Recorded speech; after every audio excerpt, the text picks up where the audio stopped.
Bienvenue sur la chaîne La Pause Benoît. Aujourd'hui, on va voir un tutoriel sur le plugin de la Nik Collection 5, Sharpener Pro 3, le Raw Pre-Sharpener. Ce plugin se divise en deux. Dans un premier temps, on a Raw Pre-Sharpener qu'on va voir aujourd'hui et il y a également Pre-Sharpener Output qu'on va voir dans un deuxième temps. Alors, ce plugin s'utilise en début de workflow dans la Nik Collection avec le plugin Define. Par la suite, on peut post-traiter avec les autres plugins de la Nik Collection. Alors, l'utilité de ce plugin, en fait, c'est pour rendre nos images avec une plus grande netteté. Alors, pour commencer, je vais ouvrir un fichier.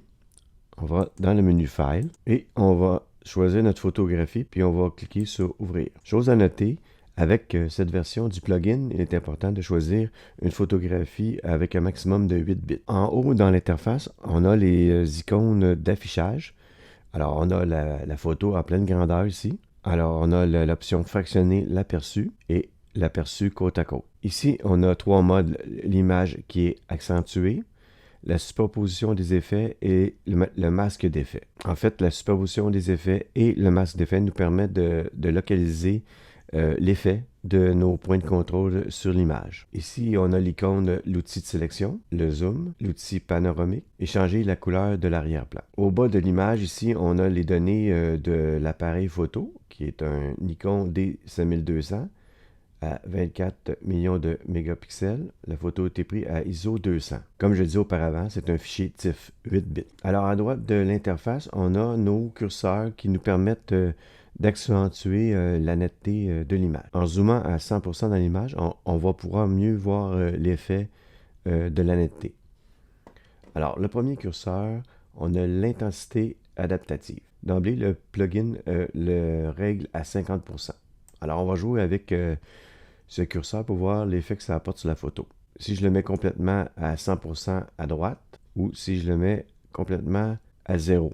Alors, on voit qu'à 0, l'image est soft. Si on le met à 100%, on voit là que ça accentue la netteté.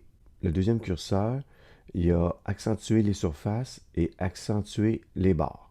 Alors, si je clique le curseur accentuer les bords vers la droite, on va exagérer au maximum, on voit que ça vient adoucir les arêtes des pétales du tournesol.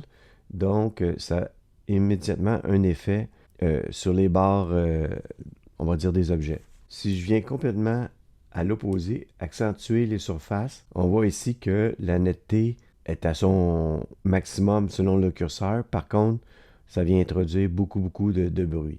On peut jouer à ce moment-là avec l'intensité adaptative ou encore une fois avec le curseur, puis le ramener vers le centre et ainsi régler de façon convenable la netteté selon nos goûts et la qualité du résultat.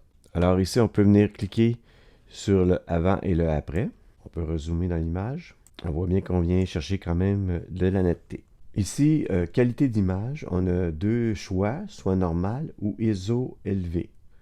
Alors, évidemment, si on a une photographie qui est à peu près 800 ISO et plus, on va venir cliquer ici et le plugin avec son algorithme va en tenir compte pour maximiser la netteté de l'image. En double-cliquant sur le curseur, on va remettre les compteurs à 0. On va maintenant regarder l'accentuation sélective. On a deux choix. On a soit le point de contrôle ou les plages de couleurs. On va commencer par le point de contrôle. On peut soit avoir le point de contrôle négatif ou le point de contrôle positif. En cliquant sur le point de contrôle positif, on va venir cliquer pour ajouter un point de contrôle ici. Je vais jouer sur le diamètre pour couvrir le centre des tournesols ici. Pour l'instant, on va mettre l'opacité à 100%. Puis, on va venir zoomer dans l'image. Puis, on va venir jouer avec nos curseurs comme tantôt. On va cliquer sur le avant, le après. Et on voit que la netteté s'applique sur notre point de contrôle ici, qui est centré sur nos 4 tournesols. On pourrait dupliquer le réglage des points de contrôle sur tout l'ensemble des tournesols pour accentuer seulement la netteté à ce niveau-là. Alors, pour dupliquer un point de contrôle, on clique sur dupliquer. Et on vient ajuster la circonférence. Dupliquer encore une fois. Alors, on pourrait également utiliser un point de contrôle négatif. À ce moment-là, l'opacité est réglée à 0%, contrairement au point de contrôle positif qui est à 100%. On va maintenant supprimer nos points de contrôle pour voir en dernier lieu l'accentuation sélective de l'appelage des couleurs. Pour l'exemple, je vais vouloir accentuer seulement la couleur jaune. Alors, je vais éliminer les autres couleurs. Je vais prendre la pipette, je vais venir choisir le jaune ici. Et je vais zoomer dans l'image pour voir l'effet. Comme on peut voir, l'accentuation se fait sur les deux couleurs que j'ai sélectionnées avec la pipette. Alors, on ne vient pas interférer sur l'ensemble de l'image. Encore une fois, si vous voulez sauvegarder l'image et préserver vos réglages, vous n'avez qu'à cocher ici en bas, enregistrer et éditer plus tard. Alors voilà ce qui complète ce tutoriel sur Sharpener Pro 3 RAW Pre-Sharpener de la suite Nik Collection numéro 5. En espérant que cette vidéo vous a plu. Si vous avez apprécié, mettez un petit pouce bleu, un commentaire, ça fait toujours plaisir. Et je vous invite à vous abonner si ce n'est pas déjà fait. Je vous remercie, on se dit à la prochaine.